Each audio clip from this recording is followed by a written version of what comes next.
ರಾಜ್ಯದಲ್ಲಿ ಕಿಚ್ಚನ್ನ ಹೇಗೆ ಎಬ್ಬಿಸಿದೆ ಈ ಜಾತಿ ಗಣತಿ ವಿಚಾರ ಅನ್ನುವಂತಹ ಮಾಹಿತಿಯನ್ನು ನಾವು ಕೊಡ್ತಾ ಇದ್ವಿ. ಇನ್ನೊಂದು ಕಡೆಗೆ ಪ್ರಶ್ನೆ ಇರೋದು, ಒಕ್ಕಲಿಗ ಸಮುದಾಯಕ್ಕೆ ಸಂಬಂಧಪಟ್ಟಂತೆ ಅನ್ಯಾಯ ಆಗಿದೆ ಅನ್ನುವಂತಹ ಕೂಗು ದೊಡ್ಡ ಮಟ್ಟದಲ್ಲಿ ಕೇಳಿ ಬರ್ತಾ ಇದೆ. ಅಂಕಿಅಂಶಗಳನ್ನು ಸರಿಯಾಗಿ ತೋರಿಸಿಲ್ಲ, ಬೇಕು ಅಂತ ಕಡಿಮೆ ತೋರಿಸಿದ್ದಾರೆ, ನಮಗೆ ಇದರಲ್ಲಿ ಅನ್ಯಾಯ ಆಗಿದೆ ಅಂತ ಪ್ರಬಲ ಸಮುದಾಯ ಒಕ್ಕಲಿಗ ಸಮುದಾಯ ಹೇಳ್ತಾ ಇದೆ. ಜಾತಿ ಗಣತಿಗೆ ವಿರೋಧವನ್ನ ಕೂಡ ಒಕ್ಕಲಿಗ ಸಮುದಾಯ ಹೇಳ್ತಾ ಇದೆ. ಒಪ್ಕೊಳ್ಳೋದಕ್ಕೆ ರೆಡಿ ಇಲ್ಲ, ನಾವು ಸಮೀಕ್ಷೆ ಸರಿಯಾಗಿ ಆಗಿಲ್ಲ, ಔಟ್ಡೇಟೆಡ್, ಇದು 10 ವರ್ಷದ ಹಿಂದಿಂದ ಯಾವುದೋ ವರದಿ ಯಾರ್ದೋ ಮನೆಗೆ ಹೋಗ್ಬಿಟ್ಟು ನಮ್ಮ ಮನೆಗೆ ಬಂದಿಲ್ಲ, ನಿಮ್ಮ ಮನೆಗೆ ಬಂದಿಲ್ಲ ಅಂತ ಹೇಳಿ ಆಕ್ರೋಶವನ್ನು ವ್ಯಕ್ತಪಡಿಸ್ತಾ ಇದ್ದಾರೆ.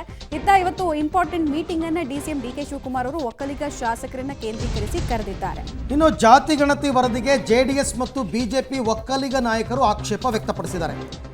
ಯಾವುದೇ ಆತುರದ ನಿರ್ಧಾರ ಇಲ್ಲ ಅಂತ DCM DK ಶಿವಕುಮಾರ್ ಈಗಾಗಲೇ ಹೇಳಿದ್ದಾರೆ. ಸಮುದಾಯಕ್ಕಾಗಿ ರಾಜಕೀಯ ದ್ವೇಷ ಬಿಟ್ಟು ಒಂದಾಗ್ತಾರಾ DKಶಿ ಮತ್ತು HD ಕುಮಾರಸ್ವಾಮಿ? ರಾಜಕೀಯ ವೈರತ್ವ ಬಿಟ್ಟು ಸಮುದಾಯದ ಪರವಾಗಿ ಧ್ವನಿ ಎತ್ತುತ್ತಾರಾ ಬ್ರದರ್ಸ್ ಅಂತಕ್ಕಂಥದ್ದು ಪ್ರಶ್ನೆ. ಯಾವುದೇ ರಾಜಕಾರಣಿ ಆಗಲಿ, ಸಚಿವರಾಗಲಿ, ಶಾಸಕರಾಗಲಿ, ಜಾತಿ ಮತ್ತು ರಾಜಕೀಯ ಅಂತ ಬಂದಾಗ ಜಾತಿಗೆ ಹೆಚ್ಚು ಒಲವನ್ನು ಕೊಡಬೇಕಾಗುತ್ತೆ.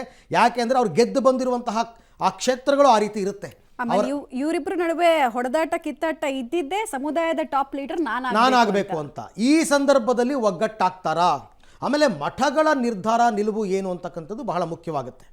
ಈ ಬಗ್ಗೆ ಮತ್ತಷ್ಟು ಮಾಹಿತಿ ನನ್ನ ಕೊಲೀಗ್ ಶ್ರೀನಿವಾಸ್ ಅವರಿಂದ ಪಡ್ಕೊಳ್ಳೋಣ. ಶ್ರೀನಿವಾಸ್, ನಾನು ಆಗಲೇ ಹೇಳ್ತಾ ಇದ್ದೆ, ಒಬ್ಬ ಶಾಸಕ, ಸಚಿವ, ಯಾರೇ ಆಗಲಿ ರಾಜಕೀಯನ ಜಾತಿನ ಅಂತ ಬಂದಾಗ ಜಾತಿ ಪರವಾಗಿ ನಿಲ್ತಕ್ಕಂಥವರೇ ಹೆಚ್ಚು. ಈ ಸಂದರ್ಭದಲ್ಲಿ ಒಕ್ಕಲಿಗ ಲೀಡರ್, ಮಾಸ್ ಲೀಡರ್ ಯಾರಾಗಬೇಕು ಅನ್ನೋ ಪ್ರಶ್ನೆ ಕುಮಾರಸ್ವಾಮಿ DK ನಡುವೆ ನಡೀತಾನೆ ಇದೆ. ಈಗ ಸಮುದಾಯದ ವಿಚಾರ ಬಂದಾಗ ಇಬ್ಬರು ಕೂಡ ಒಂದಾಗ್ತಾರಾ?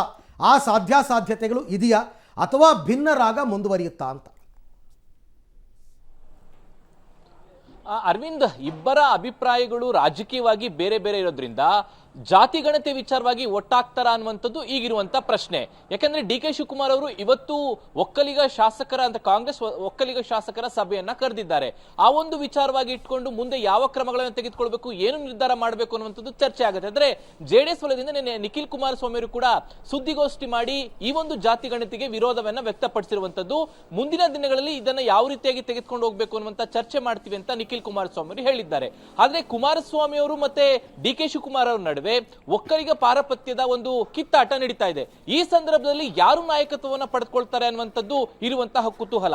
ರಾಜಕೀಯ ವೈರತ್ವ ಇರೋದ್ರಿಂದ ಬಹುಶಃ ಪ್ರತ್ಯೇಕವಾಗಿ ಈ ರೀತಿಯಾದಂತಹ ಹೋರಾಟವನ್ನ ಎರಡು ಪಕ್ಷದಿಂದ ಮಾಡ್ತಾರ ಅನ್ನುವಂಥದ್ದನ್ನ ಕಾದು ನೋಡ್ಬೇಕು. ಆದ್ರೆ ಕುಮಾರಸ್ವಾಮಿ ಅವರು DK ಶಿವಕುಮಾರ್ ಹಿಂದೆ ಸಮ್ಮಿಶ್ರ ಸರ್ಕಾರ ಅಂತ ಸಂದರ್ಭದಲ್ಲಿ ಒಟ್ಟಾಗಿ ಹೋಗಿದ್ರು. ಆದ್ರೆ ಈಗ ಅಷ್ಟು ಹೊಂದಾಣಿಕೆ ಇಲ್ಲ.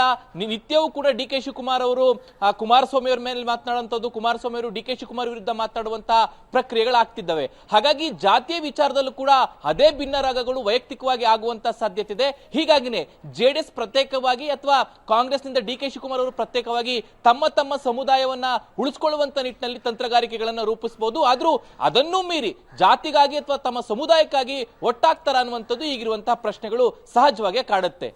ಥ್ಯಾಂಕ್ ಯು ಶ್ರೀನಿವಾಸ್, ತಮ್ಮೆಲ್ಲ ಮಾಹಿತಿಗಾಗಿ.